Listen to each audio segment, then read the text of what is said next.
rewarding kids. And here, rather than start off by asking, what are the best ways to reward kids in healthy ways? And I will ask that in a moment.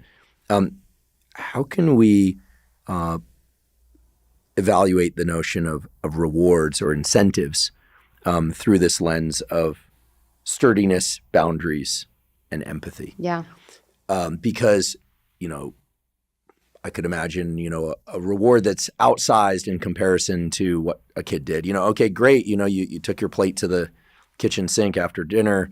You get $10,000, obviously out of scale, extreme example, but just by way of example.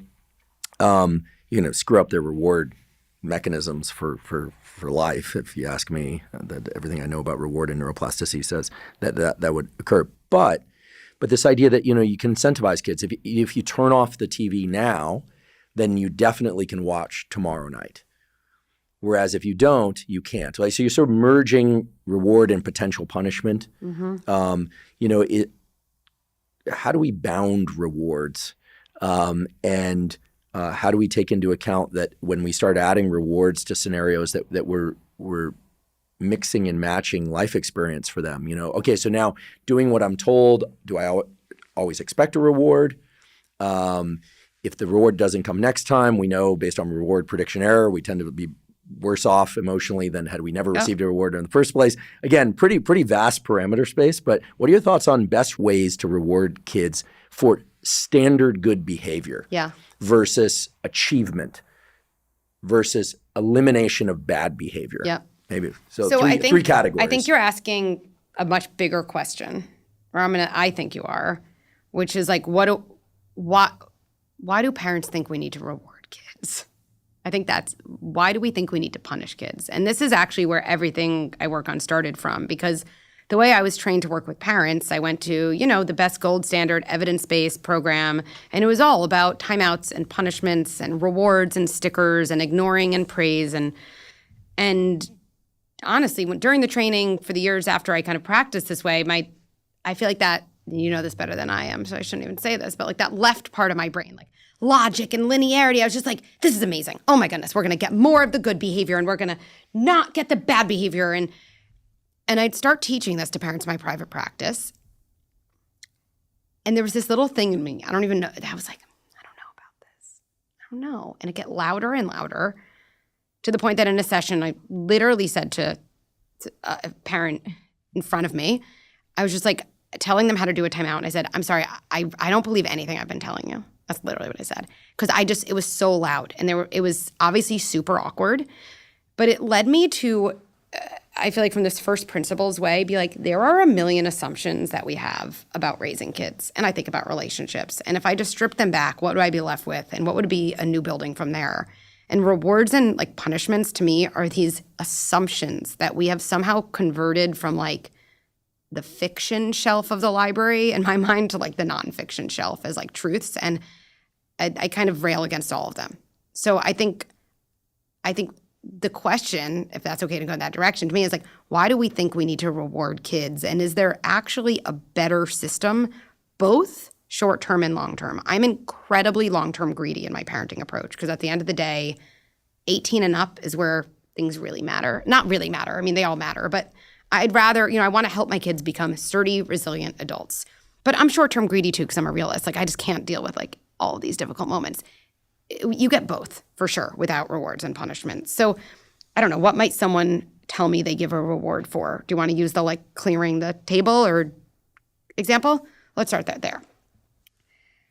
It kind of goes back to like believing kids are inherently good inside. I really think it goes back to that. If you really believe kids are inherently good inside, which by the way, when I strip back every assumption, the only thing I was left was that. Literally, the only thing.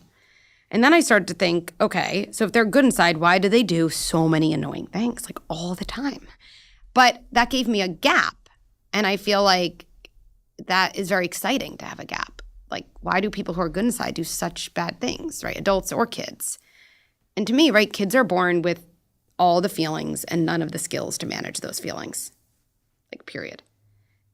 And we've often thought, therefore, when feelings without skills come out in behaviors. I think that's what bad behaviors are. Feelings or urges or something without a skill to manage them or without access to the skill, maybe in that moment, either way. And then we end up punishing behavior, but the behavior was just a sign of the lack of skill. So I can't imagine anyone thinking I could teach my kid to swim by punishing them for not swimming. Like, I think someone would say that was crazy. But that's kind of how we raise kids. And then we think rewarding them is going to be effective, but it actually leads over and over to what you said. I've seen these parents over and over in my private practice. My 14-year-old literally won't pick up their clothes from the floor unless I give them $5. Like, how did I get here? And I'm like, yeah, that's a problem. But I saw how they got there. So let's take clearing, their plate. Like, I know this is going to sound cheesy, but kids do have something in them where they want to feel like a purposeful, meaningful part of society. They do. Impact drives adults and it drives kids. It's not the same type of rewarding as playing Fortnite. It's a totally different system. But I think the question is, like, why do we think we have to bribe kids or, kind of trick them into doing things that are kind of like basic parts of human life? And so if we take that and my kid chronically isn't clearing their plate, I could say to them, look, every time you clear a plate, I'm going to give you a sticker. After 5 stickers, you're going to get, I don't know, whatever it is. To me, like, a much more just effective way is I'd say to my kid, hey, I know like, clearing a plate is just one way of being part of this family and taking care of stuff. I know you know that. We're on the same team. I say that phrase, we're on the same team, right? We are. Something's getting in your way of remembering. I'm going to assume I like the most generous interpretation. That to me allows you to separate someone's bad behavior from their good identity. Then I might say, what would help you remember? We literally did this with my son who always had his towel on the floor. And I was just like, I bet he just doesn't remember. He literally doesn't see it. We talked about it, and he's like, we talked about him putting a Post-it, literally, something simple, like a Post-it on my door that just says, pick up my towel. He wrote it in his own handwriting, right, trying to facilitate him, like, solving his own problems. And now he has a much higher rate of picking up his towel. Like, I guess I could have said, every time you pick up your towel, you'll, I don't know, get $1 or whatever it is. But again, it makes me think, I'm not building the generalizable skill that way. I'm just kind of offering something at the end, which sets me on this kind of awful cycle that I think kind of misses the point. I love the idea that kids want purpose. Am I correct in wondering if that goes back to this am I real component of the am I real, am I safe? Yes. Like, one way that we know we are real is our ability to impart change on the world around us. I don't want to get too abstract here, but, as a neuroscientist, I've often sat back and reflected, like, all the emotions we feel, like, no one sees that or knows that.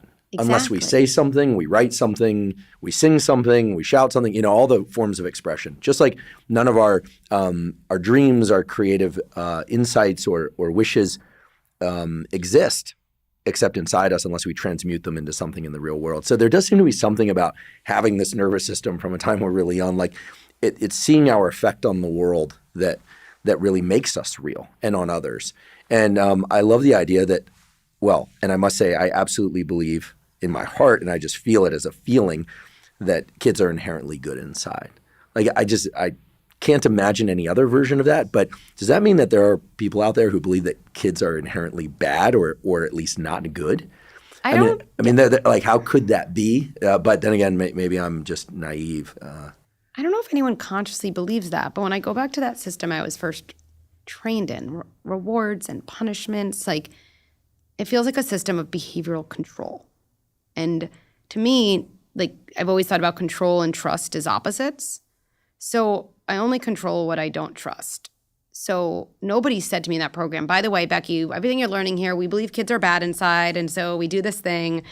But, if I don't trust my kid, and if I don't trust they inherently have the things in them to do good, by the way, that's not going to happen naturally. That's why we have a big job as a parent to coach our kids, to bring that out, to set boundaries when they can't do it, and so many other things. But I don't believe anyone would say, yeah, it's because they're bad inside. But there is a nature where you're constantly interacting with your kid from that other system, looking at them like, I don't trust you. I don't trust you. And when you do bad things, I cannot hold on to the fact that you have a good identity. That's why I'm giving you a punishment. That's why I'm sending you away to your room. And so if I'm reflecting back to you constantly that you are just your latest behavior, that I don't trust you, that I kind of have to bribe you to do very basic human things, Our kids form their identity from our reflection of them. And so then this is what really compelled all of this. I'm like, we're raising generation after generation of kid, kind of saying to them, like, you're kind of a bad, untrustworthy kid. And then we wonder why we have such high rates of like massive mental health problems. Well, like, there's some linearity there. Thank you for tuning in to the Huberman Lab Clips channel. If you enjoyed the clip that you just viewed, please check out the full-length episode by clicking here.